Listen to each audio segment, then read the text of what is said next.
वालेकुम dear students, Syed Muzahir Abbas here, welcome to your class. बेटा हमने बायोटेक्नोलॉजी का चैप्टर स्टार्ट किया हुआ है और पिछले लेक्चर में हमने देखा था जीन थेरेपी को। और जीन थेरेपी में हमने देखा कि एक जीन के थ्रू हम किस तरह से जेनेटिक डिजीज़ को क्योर कर सकते हैं। और उसमें आपने कहा था कि या तो हम फिर क्या करेंगे, लेबॉर्ट्री टेक्निक को यूज़ करेंगे या फिर हम लिविंग बॉडी के इनसाइड जाएंगे, एक जो म्यूटेटेड जीन होगा उसको आइडेंटिफाई करेंगे और जो करेक्ट कॉपी होती है हम उसे रिप्लेस करेंगे। आज मोस्ट प्रोबेबली हमारा जो लास्ट टॉपिक है इस चैप्टर का, हम वो स्टार्ट करने लगे हैं जो कि है scope of the biotechnology and its importance. ठीक है, इस पूरे लेक्चर में हम देखेंगे बायोटेक्नोलॉजी का स्कोप क्या है और जो आपके कोर्स तक इंक्लूडेड है हम उसको ज़रूर अच्छा स्टडी करेंगे। और इसके अलावा कुछ एक्स्ट्रा बातें भी आपको बताई जा सकती हैं जिसमें आप इसको मज़ीद स्कोप की वजह से, क्योंकि एज अ स्टूडेंट अगर आप फील्ड को चूज़ करते हैं तो सबसे पहला क्वेश्चन यही होता है कि इसका स्कोप क्या है। ठीक है, तो उसके बारे में हम कुछ एडिशनल बातें भी कर सकते हैं। तो स्टार्ट करते हैं सबसे पहले biotechnology and the biomedical sciences. अगर हम देखें बायोटेक्नोलॉजी को, तो बायोटेक्नोलॉजी क्या चीज़ है कि you can assume the marriage of biology with the technology. यानी क्या चीज़ है कि आपने बायोलॉजी को यूज़ किया है और उसके साथ टेक्नोलॉजी को मर्ज किया हुआ है। ठीक है, इस पूरे चैप्टर में आप देखें तो आप डिफरेंट टेक्नोलॉजी यूज़ कर रहे हैं। और मैंने आपको स्टार्ट में भी बताया था कि ये ऐसा डिसिप्लिन है जो कि ऑर्गेनिक केमिस्ट्री से स्टार्ट करें और इंजीनियरिंग तक चले जाएं तो ये इसका डिफरेंट डिसिप्लिन के साथ बहुत क्लोज एसोसिएशन है और बायोसाइंसेज के साथ इसका एक क्लोज एसोसिएशन ज़्यादा है। उसकी वजह ये है कि अब इसमें टेक्नोलॉजी का यूज़ ज़रूर है लेकिन जो इसकी मेन रूट है वो बायोलॉजिकल साइंसेज हैं। तो देखें कि ये कोई एक प्योर साइंस नहीं है। प्योर साइंस का मतलब ये होता है कि जो खुद ही स्टैंड कर रही हो। तो अब ये अगर सिर्फ बायो की फील्ड होती, सिर्फ मेडिकल की फील्ड होती तो ये एक प्योर साइंस हो सकती थी। लेकिन क्योंकि हमने यहाँ पे टेक्नोलॉजी का यूज़ किया, हमने आईटी को यूज़ किया, ऑर्गेनिक केमिस्ट्री को यूज़ किया, इन्वायरमेंटल केमिस्ट्री को यूज़ किया, हमने डिफरेंट माइक्रोब्स को यूज़ किया, माइक्रोबायोलॉजी को यूज़ किया, हमने इन्फेक्शियस डिजीज़ को स्टडी किया।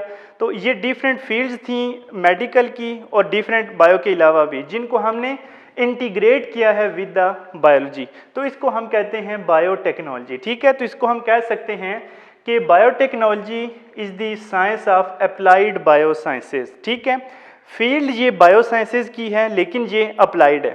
कुछ आप सब्जेक्ट पढ़ते हैं जो कि थ्योरेटिकल होते हैं और कुछ जो होते हैं वो एक्सपेरिमेंटल होते हैं या अप्लाइड होते हैं।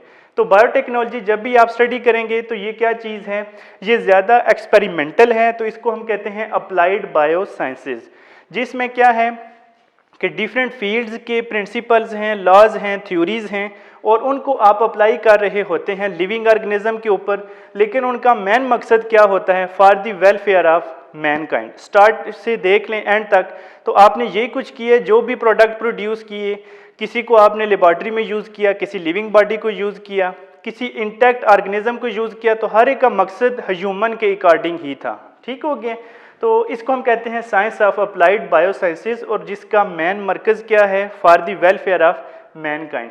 तो सिग्निफिकेंस या इंपॉर्टेंस के लिहाज से देखें तो सबसे पहले क्या चीज़ है, प्रोमोटिंग द ह्यूमन वेलफेयर। अगर आप देखें हमने वेलफेयर की बात की तो हमने ह्यूमन के बहुत से जीन्स को लिया और उससे हमने जो रिक्वायर प्रोडक्ट्स हैं किसी दूसरे ऑर्गेनिज्म में इंड्यूस करवाए वो जीन्स और उसको हमने ले लिया। तो ये वेलफेयर ह्यूमन की ही हो रही है। तो बायोटेक्नोलॉजी का सबसे मेन मरकज़ जो होता है वो क्या होता है, ह्यूमन वेलफेयर को प्रोमोट करना। किस तरह से देखें, अभी अगर आप हेल्थ केयर में ही देख लें तो आपने जो डिफरेंट बातें की थी, अगर सबको मतलब हम समराइज़ कर लें तो आपने कहा था कि जो बायोटेक्नोलॉजी है उसकी वजह से आपने क्या किया है कि आपने वैक्सीन्स को प्रोड्यूस किया है। तो वैक्सीन्स कहाँ पे यूज़ हो रही हैं, ह्यूमन की किसी डिजीज़ को क्योर करने के लिए, ठीक है, या उसकी ट्रीटमेंट के लिए। फिर आपने वहाँ पे एंटीबॉडीज़ को प्रोड्यूस किया तो वो भी ह्यूमन के लिए है। आपने यहाँ पे एंटीजन की सेंसिस की तो ये भी मतलब ह्यूमन वेलफेयर के लिए है। आपने जो डायग्नोस्टिक टेक्निक्स हैं उनको कुछ किट्स की वजह से एडवांस किए हैं, तो उसका मकसद क्या था, प्रोमोटिंग ह्यूमन वेलफेयर। ठीक हो गया। अच्छा, यहाँ पे हम एक नई चीज़ देखते हैं, बायोचिप्स एंड बायोलॉजिकल कंप्यूटर्स। देखिए बायोचिप का मतलब क्या होता है। देखिए हम पहले ही कह रहे हैं marriage of biology with the technology. तो यहाँ पे हम क्या करेंगे, हम अपनी जो कंप्यूटर की टेक्नोलॉजी है उसको यूज़ करेंगे, आईटी की टेक्नोलॉजी यूज़ करेंगे और आपको पता है कंप्यूटर में हम चिप का लफ्ज़ बहुत ज़्यादा यूज़ करते हैं, प्रोसेसर, माइक्रो प्रोसेसर वगैरह वगैरह। तो यहाँ पे हमने क्या किया, biology and the computer technology. हालांकि देखिए हमारे यहाँ कंप्यूटर को अलग स्टडी किया जाता है और बायोलॉजी को अलग, यानी कंप्यूटर के स्टूडेंट अलग होते हैं, बायो के स्टूडेंट अलग होते हैं। लेकिन क्योंकि बायोटेक्नोलॉजी वो डिसिप्लिन है जो कि इंटीग्रेटेड है, अप्लाइड बायोसाइंसेज है, तो इसने अपना जो रिलेशनशिप है वो कंप्यूटर के साथ भी बिल्ड किया हुआ। किस तरह से कि कंप्यूटर में जो चिप्स यूज़ होती हैं, ठीक है, उसको हम क्या करते हैं, हम उसको मॉडिफाई करते हैं और उसको हम कहते हैं जी बायोचिप। असल में ये बायोचिप क्या होती हैं, देखें हमारे ह्यूमन के केस में देखें तो 46 क्रोमोसोम्स हैं। 46 क्रोमोसोम्स पे देखें तो 100 and 1000 मिलियन बिलियंस वहाँ पे जीन्स मौजूद हैं। तो इतने लार्ज जीनोम को हम जब पैकेज कर लें एक स्मॉल चिप के ऊपर, तो इसे कहते हैं बायोचिप, जो कि बिल्कुल स्मॉलर इन साइज़ होती है, ठीक है। और बायोचिप जो होती हैं ये किस चीज़ से मिलके बनी होती हैं, वो एक स्लाइड सी होती है, ठीक है। एक चिप है, एक स्लाइड की तरह होती है, और उसको हम क्या, वो किससे मिलके बनी होती है, या वो ग्लास की होती है, या वो प्लास्टिक की होती है, या वो सिलिकॉन से मिलके बनी होती है। सिलिकॉन चिप वैसे भी आप कंप्यूटर में बहुत ज़्यादा सुनते रहते हैं। तो हमने बेसिक वही कंप्यूटर वाली टेक्नोलॉजी यूज़ की। मकसद ये था कि हम उसमें क्या करें कि नेक्स्ट एक आपके कोर्स का हिस्सा नहीं है, लेकिन मैंने आपको समझाने के लिए लिखा है माइक्रो एरे। माइक्रो एरे क्या चीज़ होती है कि एक आप ऐसी स्मॉल सी स्लाइड डेवलप करते हैं, ठीक है, और उसके ऊपर डिफरेंट पॉइंट्स होते हैं ऐसे, और वहाँ पे आप जो अपना जीनोम होता है, डीएनए होता है, वहाँ पे आप कोई भी जो बायोकेमिकल रिएक्शंस होता है वहाँ पे आप उसे करवा सकते हैं। बहुत इंपॉर्टेंट चीज़, इसे हम माइक्रो एरे क्यों कहते हैं कि एरे देखें कि एक अरेंजमेंट है। अरेंजमेंट किस चीज़ की है, बायोकेमिकल रिएक्शंस की अरेंजमेंट है, लेकिन किस लेवल पे है, माइक्रो लेवल पे है। माइक्रो का मतलब है कि एक स्लाइड के ऊपर हम 100 and thousands of biochemical reactions हैं, तो हम उनको वहाँ पे ही करवा रहे होते हैं, ठीक है। तो इसलिए हम इसे कहते हैं माइक्रो एरे। और इसमें जो माइक्रो एरे या बायोचिप है, इसको हम कहते हैं मिनिएचराइज्ड लेबॉर्ट्री या मिनिएचर लेबॉर्ट्री। देखें लेबॉर्ट्री में हम कोई भी बायोकेमिकल रिएक्शन करते हैं, ठीक हो गया, और उस एक रिएक्शन को करने के लिए हमें काफ़ी सारा टाइम चाहिए होता है, ठीक है, हमें इंस्ट्रूमेंटेशन चाहिए होती है, हमें उसकी प्रिपरेशन चाहिए होती है, तो वो हमारा टाइम भी बहुत ज़्यादा लेती है और एक पूरी लेबॉर्ट्री यूज़ होती है, ठीक है। तो यहाँ पे क्या चीज़ है, इसको मिनिएचर लेबॉर्ट्री इस वजह से कहा हुआ है कि इस पे डिफरेंट पॉइंट्स आपने डेवलप किए हुए हैं, ठीक है, और उसमें क्या हो रहा है कि 100 and 1000 बायोकेमिकल रिएक्शन एक चिप के ऊपर ही आप परफॉर्म कर रहे होते हैं। तो एक लेबॉर्ट्री में जहाँ पे इतने ज़्यादा केमिकल रिएक्शंस होते हैं तो उसे लेबॉर्ट्री हम कह रहे होते हैं। तो क्योंकि बायोचिप भी वही काम कर रही है जो कि एक इतनी बड़ी लेबॉर्ट्री करती है, तो फ़र्क क्या है कि एक पूरे रूम या एक पूरी बिल्डिंग को हम, यानी जितने केमिकल रिएक्शंस वहाँ पे हो रहे होते थे, उसको एक हम चिप के ऊपर लेके आ गए हैं, तो इसे कहते हैं बायोचिप्स। अब ये जो बायोचिप्स हैं ये यूज़ कहाँ पे होती हैं या क्या होता है, हम इसको यूज़ कहाँ पे कर सकते हैं, हम इसको डायग्नोसिस में यूज़ कर सकते हैं, ठीक है, किट की डेवलपमेंट या कोई भी डिटेक्शन जो होती है पैथोजन की, उसके लिए हम इसे यूज़ कर सकते हैं। दूसरा जो बहुत इंपॉर्टेंट चीज़ है, और ये डेवलप कंट्रीज़ में हो रहा है, वहाँ पे स्पेसिफिक लोग मौजूद होते हैं, स्पेशलिस्ट होते हैं, जिनको कहते हैं जीन काउंसलर या जेनेटिक काउंसलर। उनका काम ये होता है कि वो कोई भी जेनेटिक डिजीज़ है, तो एक लफ्ज़ बेटा यूज़ होता है इंटीग्रेटेड डिजीज़ मैनेजमेंट, ठीक है।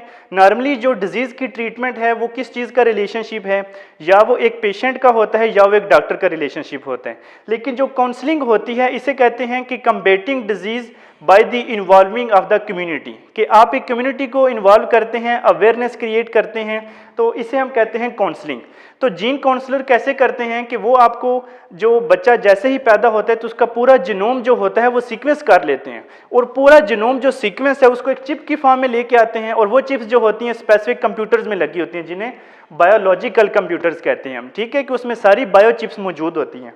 तो वो सारा जो डाटा होता है उसे एनालाइज कर लेते हैं, क्योंकि अब चीज़ें ये जीन्स में शामिल होती हैं, और आज हमें पता है कि कौन सी जेनेटिक डिजीज़ है वो 5 साल के बाद एक इंडिविजुअल में अपीयर होगी, कौन सी है जो 10 साल के बाद होगी, कौन सी 15 साल के बाद होगी, और अगर इसका पार्टनर किस जीनोम कम्प्लीमेंट का होगा तो डिजीज़ से बचा जा सकता है, नेक्स्ट जनरेशन को इस बीमारी से बचाया जा सकता है। तो ये सारा काम काउंसलर कैसे कर सकते हैं, जब उनके पास जीन्स की मुकम्मल इंफॉर्मेशन हो। तो हम ये इंफॉर्मेशन कहाँ से दे रहे होते हैं, बायोचिप्स की वजह से ही दे रहे होते हैं, ठीक हो गया।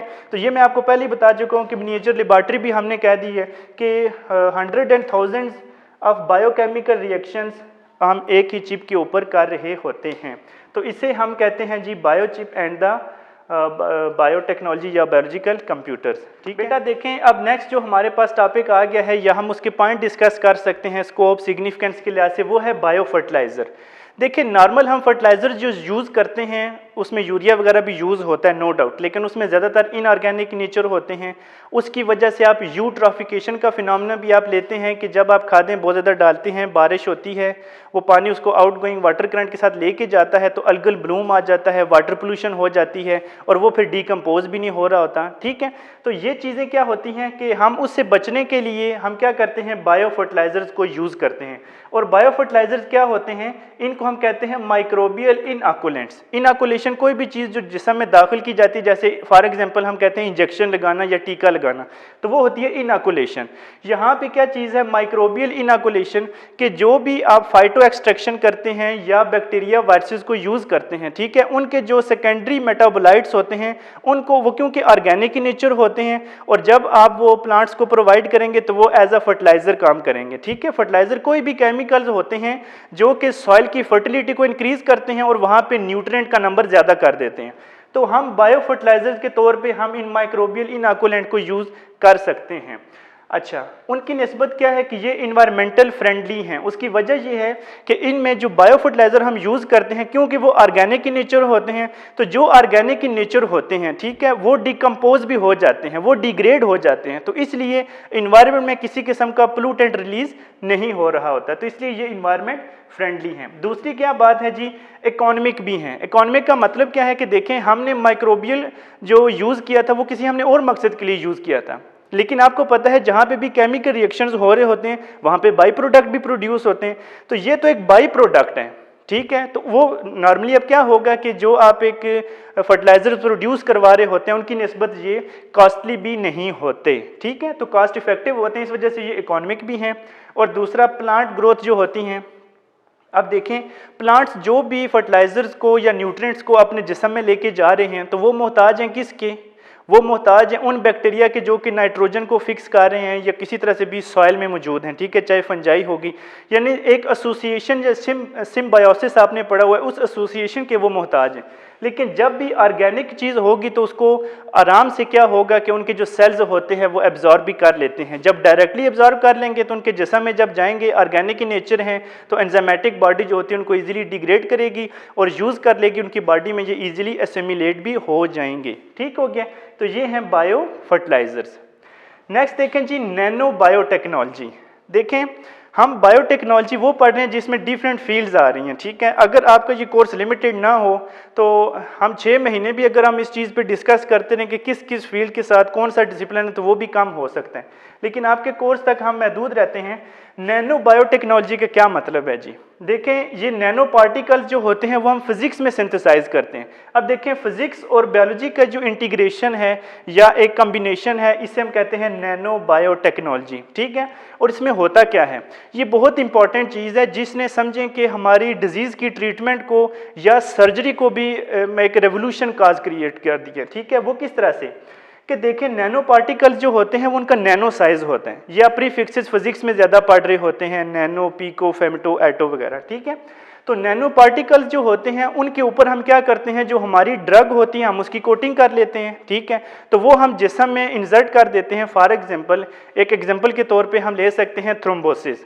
आपकी जो ब्लड वेसल्स होती हैं उनके अंदर क्लॉट बनना शुरू हो जाते हैं, तो पहले क्या था कि हम सर्जरी करें और मतलब उस वेसल्स को निकालें, बाहर लेके आएँ, फिर उसको हम वो क्लॉट रिमूव करें और फिर वापस उसे बॉडी में इंजेक्ट कर दें। यहाँ पे क्या होता है, हम क्या करेंगे, हम अपनी वैन के थ्रू एक बैलून कैथेटर यूज़ करते हैं, उसमें क्या होता है, नैनो पार्टिकल्स होते हैं, नैनो साइज होते हैं, आराम से वैन में चले जाते हैं। हम फिर कंप्यूटर प्रोग्रामिंग के थ्रू क्या करते हैं कि हम उन्हें अंदर लेके जाते हैं बॉडी के, और उसके ऊपर हमारी ड्रग मौजूद है जो कि क्लॉट को डिज़ोल्व करने की सलाहियत रखती है। हमने लेबॉर्ट्री में भी तो वही काम करना था, लेकिन एक पूरे स्टिचेज और एक जिस्म की जो फिटनेस होती है वो कम हो जाती थी। तो जब से नैनो पार्टिकल्स को हमने यूज़ किया, उसके ऊपर हमने ड्रग की कोटिंग की, तो हम अपनी बॉडी में वहाँ पे जैसे कोरोनरी आर्टरी एंजियोप्लास्टी, मतलब ये हार्ट की एंजियोप्लास्टी की गई है, वो भी नैनो पार्टिकल्स को यूज़ करते हुए। तो ये एक नैनो बायोटेक्नोलॉजी है, तो ये इसका भी बहुत इंपॉर्टेंट इम्पैक्ट है। ठीक हो गया, तो नैनो बायोटेक्नोलॉजी का मतलब ये कि नैनो पार्टिकल्स को हमने यहाँ पे यूज़ करने। तो नेक्स्ट क्वेश्चन कि हम नैनो टेक्नोलॉजी को कहाँ पे यूज़ कर रहे हैं, ड्रग डिलीवरी ट्रीटमेंट में हम यूज़ कर रहे हैं। जैसे मैंने आपको बता दिया कि एक एक्यूरेट टारगेट स्पेसिफाई करना और वहाँ पे अपने नैनो पार्टिकल्स के साथ ड्रग को कोट करना और वहाँ पे इंड्यूस करवाना और वो अपना फंक्शन जब परफॉर्म कर दे, तो इसे कहते हैं ड्रग डिलीवरी। दूसरा क्या है कि डिजीज़ की डायग्नोसिस में, किट की डेवलपमेंट में भी नैनो पार्टिकल्स को यूज़ किया जाता है, जो कि मतलब उसकी एक्यूरेसी और जो स्पेसिफिसिटी होती है उसको वो इंक्रीज़ कर देते हैं। ठीक है, तो ये भी है, डिजीज़ की डायग्नोसिस में भी हम क्या करते हैं, नैनो बायोटेक्नोलॉजी को यूज़ कर सकते हैं। देखें, जहाँ पे भी इंसान कोई भी काम करता है, ठीक है, तो उससे कोई ना कोई क्या होता है कि नेचर जो होती है वो ज़रूर डिस्टेबलाइज भी होती है।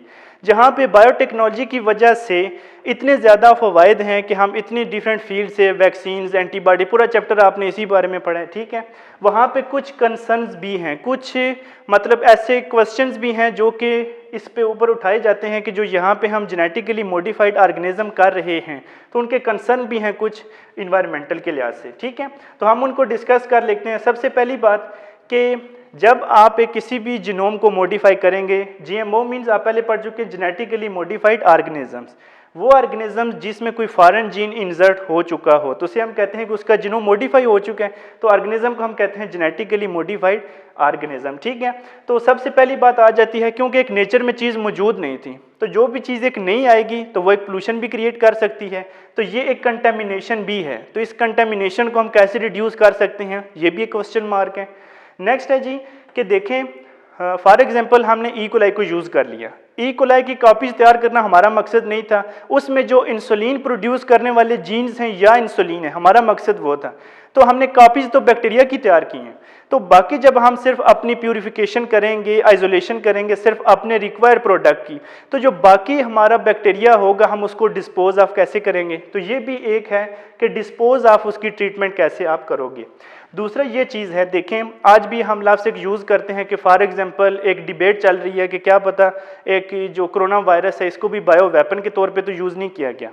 देखें, जब भी हम किसी ऑर्गेनिज्म को जेनेटिकली मॉडिफाई करते हैं तो उसमें रेजिस्टेंस जो होती है वो ज़्यादा हो जाती है। फॉर एग्जांपल जैसे देखें एंटीबायोटिक रेजिस्टेंस, कि जब भी हमने बैक्टीरिया पे काम किया तो उसके जब जीन्स जैसे ही शफल हुए, म्यूटेशन हुई, तो एक होती है हार्मफुल म्यूटेशन और एक होती है बेनिफिशियल म्यूटेशन। तो बैक्टीरिया के लिए बेनिफिशियल म्यूटेशन ये है कि एक एंटीबायोटिक रेजिस्टेंस उसमें आ चुकी होती है। तो जब एंटीबायोटिक रेजिस्टेंस है और हमारे पास जो ड्रग्स होती हैं वो भी लिमिटेड होंगी, तो हम उसकी टॉक्सिसिटी को कंट्रोल कैसे कर सकते हैं। ठीक है, तो ये भी एक क्वेश्चन है जो कि हम यानी कंसर्न्स हैं जहाँ पे भी कि हम नेचर को डिस्टेबलाइज ज़रूर कर रहे हैं या एक नेचर के लॉ को हम चैलेंज ज़रूर करें, तो वहाँ पे कुछ ऐसी प्रोसेस भी हो रहे हैं जिनको हमने ज़रूर यानी सोल्यूशन की तरफ जाना है। ठीक है, तो ये ऐसे कुछ कंसर्न्स हमने यहाँ पे डिस्कस कर लिए। यहाँ पे देखें, हमने लास्ट लेक्चर में हम जीन थेरेपी को स्टडी किया था कि एक जीन्स के थ्रू हम कैसे किसी भी जेनेटिक डिजीज़ को क्योर कर सकते हैं, और उसके दो प्रोसेस थे, इन विट्रो और इन वीवो। इन विट्रो और ये मैं आपको पढ़ा चुका हूँ, लेकिन यहाँ पे एक कंपैरिजन आपको दिया है क्योंकि एग्जामिनर बाज़ का चीज़ें पूछ भी लेते हैं, तो और 3 आपको लाजमी आने चाहिए, मैंने ज़्यादा लिख दिए ताकि आप एटलीस्ट 3-4 लाजमी कर लें। ठीक है, सबसे पहले देखें इन विट्रो जीन थेरेपी जो है वो कहाँ पे हो रही है, वो लेबॉर्ट्री में हो रही है। ठीक है, और जो इन वीवो है ये इनसाइड द बॉडी हो रही है, लिविंग बॉडी के इनसाइड हो रही है। दूसरी देखें, इन विट्रो जो जीन थेरेपी है इसमें हमने प्लाज्मिड तो यूज़ करना ही है, लेकिन वो जो प्लाज्मिड होता है वो हम बॉडी के अंदर इंसर्ट नहीं करते, वो सिर्फ लेबॉर्ट्री तक ही महदूद रहता है। ठीक हो गया, लेकिन यहाँ पे देखें तो जो प्लाज्मिड है उसे हम इंजेक्ट करते हैं इनसाइड द बॉडी। ठीक है, अच्छा, इन विट्रो टेक्निक है तो ये ज़्यादा स्पेसिफिक होती है क्योंकि लेबॉर्ट्री में है, और ये जो होती है इन वीवो ये लेस स्पेसिफिक है। दूसरा जो इन विट्रो है ये मोर एक्यूरेट है, और जो ये एक्यूरेसी है इसकी इन वीवो की ये थोड़ी सी कम होती है। यहाँ पे क्योंकि लेबॉर्ट्री में है तो हम इसका जो कंट्रोल होता है वो हम ज़्यादा संभाल सकते हैं, लेकिन क्योंकि ये बॉडी में हो रहा है तो यहाँ पे हम इतना कंट्रोल इसके ऊपर नहीं कर सकते। ठीक हो गया, फिर इन विट्रो के थ्रू एग्जांपल्स आ सकती हैं कि हमने कौन सी डिजीज़ को क्योर किया है या हम यूज़ कर सकते हैं। एक तो कैंसर में, और दूसरा क्या है स्किड, ये मैंने आपको एग्जांपल भी दी थी, सीवियर कंबाइंड इम्यूनो डेफिशिएंसी। और इस केस में देखें तो यहाँ पे क्या है सिस्टिक फाइब्रोसिस, ये आपने इस पूरे चैप्टर में पढ़ा भी है। एक एज अ स्टूडेंट एक सवाल पैदा हो सकता है कि ये जो इन विट्रो है ये स्पेसिफिक क्यों है और ये एक्यूरेट क्यों है। तो अब ये आपके कोर्स से बियॉन्ड हो जाएगा, लेकिन समझाने के लिए कह रहा हूँ क्योंकि ये लेबॉर्ट्री टेक्निक है। तो हमने लेबॉर्ट्री में ऐसा क्या काम कर लिया है जिसकी वजह से इसकी एक्यूरेसी और स्पेसिफिसिटी ज़्यादा है। आपने एक जब रिप्रोडक्शन का चैप्टर पढ़ा होगा वहाँ पे आपने लफ्ज़ सुना होगा इन विट्रो फर्टिलाइजेशन, ठीक हो गया। उसमें हमने यूज़ किया था माइक्रो इंजेक्शन, ठीक। इसके अलावा ये चीज़ एक नई आ गई आपके लिए, और यहाँ पे मैं आपको एक नई चीज़ लिख के दे रहा हूँ, बायोलिस्टिक गन, या इसको जीन गन भी कहा जाता है।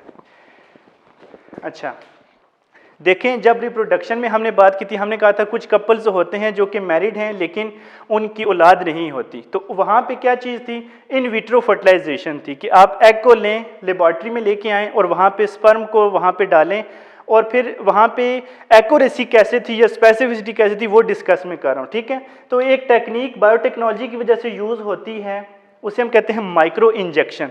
देखिए इंजेक्शन तो वैसे भी लगाते हैं नीडल्स के थ्रू, लेकिन इसको माइक्रो क्यों कहा जाता है, क्योंकि ये इतना इसका माइक्रो साइज होता है कि एक सेल के अंदर जाना और न्यूक्लियस के अंदर ये जो स्पर्म के न्यूक्लियस होते हैं, एक एग सेल को लिया, ठीक है, और उस एग सेल में साइटोप्लाज्म है, उसको क्रॉस किया और न्यूक्लियस के अंदर जाके जो स्पर्म के न्यूक्लियाई होते हैं उनको वहाँ पे रिलीज कर देना, तो डेफिनेटली फ्यूजन हो गई।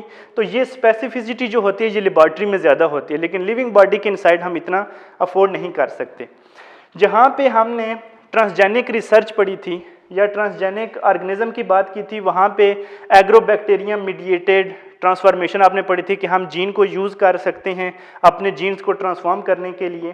तो ये चीज़ें जो होती हैं ये ज़रूर यूज़ होती हैं, लेकिन एक नया रेवोल्यूशन आ गया है बायोलिस्टिक गन या जीन गन। अब ये आल तो मैं पहले कह चुका हूँ कि आपके कोर्स का हिस्सा नहीं है, लेकिन समझाने के लिए लिखा है, ठीक है। जीन गन, देखिए गन कोई भी है जो कि लोड कर रही है किस चीज़ को, बुलेट्स को। तो ये जो जीन गन होती है ये, इसमें क्या होता है कि हम जो जीन होता है हम उसको मतलब लोड करते हैं और उसमें गोल्ड या टंगस्टन होता है, उसकी कोटिंग होती है, और उसका जो फायर होता है जीन का वो बिल्कुल एक्यूरेट अपनी पोजीशन के ऊपर ही जाता है।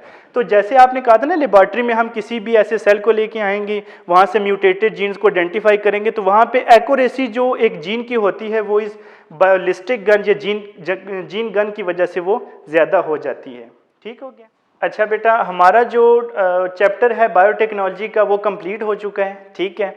सबसे पहले तो मुबारक हो आपको, बायोटेक्नोलॉजी से जान छूटी है आपकी। दूसरी बात ये है कि जैसे भी टॉपिक कोई भी कंप्लीट होता है तो आदत है कि हम एक जो इम्पोर्टेंट क्वेश्चंस हैं उनको ज़रूर डिस्कस करते हैं, ताकि वही एग्जामिनर अगर आपसे पूछेंगे तो आपको भी पता होना चाहिए, ठीक है। तो क्वेश्चंस आपके पास मैंने यहाँ पे कुछ नोट किए हैं, जो कि बाकी तो हम टॉपिक वाइज मैंने आपको क्वेश्चन नोट कराए थे, लेकिन टिश्यू कल्चर से ऑनवर्ड सारे यहाँ पे मैंने नोट करवा दिए, ठीक है। तो वन बाई वन इसको देख लें, आपने ये सारी चीज़ें पढ़ ली हैं, ठीक है। Why plant cells are said to be totipotent. Totipotent, plant cells को टोटीपोटेंट क्यों कहा जाता है? आपने प्लांट टिश्यू कल्चर में पढ़ा था कि जो एक सेल्स हैं पूरा ऑर्गेनिज्म बनाने की सलाहियत रखते हैं, और इस पोटेंशियल को हम कहते हैं टोटीपोटेंसी। तो प्लांट सेल्स को हम कहते हैं टोटीपोटेंट, ठीक हो गया। और वहाँ पे आप चाहे मेरिस्टेम यूज़ कर रहे हैं या कोई भी सेल, वो वट जो भी आपने ये सारा हमने पिछले लेक्चर्स में डिस्कस कर लिया है। How tissue culture definition is modified by F.C. Stewart. F.C. Stewart ने क्या किया था, देखें टिश्यू कल्चर में सिंपल ये था कि हम एक टिश्यू को लें और उससे पूरा ऑर्गेनिज्म को डेवलप करें, लेकिन इसने क्या किया था, इन्होंने ये किया कि एक फ्लोएम, आपको पता है एक कंडक्टिंग टिश्यू है जो कि ऑर्गेनिक फूड की ट्रांसपोर्ट करता है इन द प्लांट बॉडी, तो उस फ्लोएम के एक सेल से पूरा जो कैरेट है उसको डेवलप कर लिया था। तो इसलिए यानी टिश्यू कल्चर जो था वो एक सेल कल्चर के ऊपर भी आ गया था, तो ये मॉडिफाई हो गया था, ठीक है। अच्छा, advantages of cell suspension tissue culture, याद करें जब आपने एनिमल सेल कल्चर को पढ़ा था वहाँ पे आपने मोनोलेयर, एंकरेज डिपेंडेंट, और दूसरा आपने पढ़ा था cell suspension tissue culture. Advantage क्या है, एक तो ये सस्पेंशन की फॉर्म में है, मैनी लेयर हैं, दूसरा क्या है आपने ये चीज़ पढ़ी है कि ये कोई भी एंकरेज है उसके डिपेंडेंट नहीं है, ये एंकरेज इंडिपेंडेंट है, ठीक है। और दूसरा मल्टी लेयर है। और जो मेन इंपॉर्टेंट चीज़ है वो ये है कि जो भी सेल सस्पेंशन टिश्यू कल्चर होता है वो कंटिन्यूस सेल लाइन होती है, उनकी लिमिटेशन नहीं होती कि जैसे ही सबस्ट्रेटम की सरफेस को ओवर किया तो बस उसके बाद ग्रो ही नहीं करेंगे, ठीक है। तो ये सस्पेंशन का मतलब ये कि मैनी लेयर में होंगे और कंटिन्यूस सेल लाइन हमें मिलेगी। Differentiate between in vitro and in vivo gene therapy, तो ये हमने आज के लेक्चर में भी देख लिया। ठीक है, what is cystic fibrosis, how it is cured by gene therapy. तो सिस्टिक फाइब्रोसिस आपने पढ़ा था कि रिस्पायरेटरी और जो रिस्पायरेटरी डिजीज़ हैं, ठीक है, इसके अलावा डाइजेस्टिव डिजीज़, मतलब उसकी लाइनिंग में म्यूकस को ये इफेक्ट कर रहे हैं और वहाँ पे जो म्यूकस है वो स्टिकी हो गया था, और आपने इन वीवो जीन थेरेपी के थ्रू क्या किया कि उसको आपने ट्रीटमेंट भी की थी, जब लाइपोसोम्स को यूज़ किया, डीएनए के पार्टिकल्स की कोटिंग थी और जिस्म में आपने उसको इम्प्लांट कर दिया था। अच्छा, in vitro gene therapy is consider more accurate then the in vivo, आज के लेक्चर में हमने वो भी डिस्कस कर लिया है, क्योंकि लेबॉरेटरी में हम एक सेल के ऊपर भी टारगेट कर सकते हैं और फिर एक सेल भी हमारा ठीक हो गया तो हम उसके ऊपर ग्रोथ फैक्टर्स को डाल के उसकी बहुत सी कापीज तैयार कर सकते हैं। ठीक है, व्हाट आर बायोचिप्स, आज हमने पढ़ लिया, and why they're terms miniature laboratory, तो ये भी आपको आज पता चल गया कि मिनिएचर लेबॉरेटरी क्यों कहते हैं, बायोचिप्स क्या होती हैं, बायोलॉजिकल कंप्यूटर्स क्या होते हैं। ठीक है, और फिर लास्ट है कि नैनो टेक्नोलॉजी क्या है, हमने आज उन नैनो पार्टिकल्स के ऊपर देखा कि कोटिंग करते हैं हम अपने जीन्स की और जिस्म में डाल दी जाती हैं और उसकी सिग्निफिकेंस क्या है, जीन की डिलीवरी और डायग्नोसिस में हमने उसे यूज़ कर लिया। तो इसके साथ आपका जो चैप्टर था वो ख़त्म हो गया और उसके जो इंपॉर्टेंट क्वेश्चंस थे टॉपिक वाइज हमने उसको भी डिस्कस कर लिया। ठीक है, अपना ख्याल रखिएगा, दुआओं में याद रखिएगा, नेक्स्ट लेक्चर में मुलाकात होगी इंशाल्लाह। अल्लाह हाफिज़, अस्सलाम वालेकुम।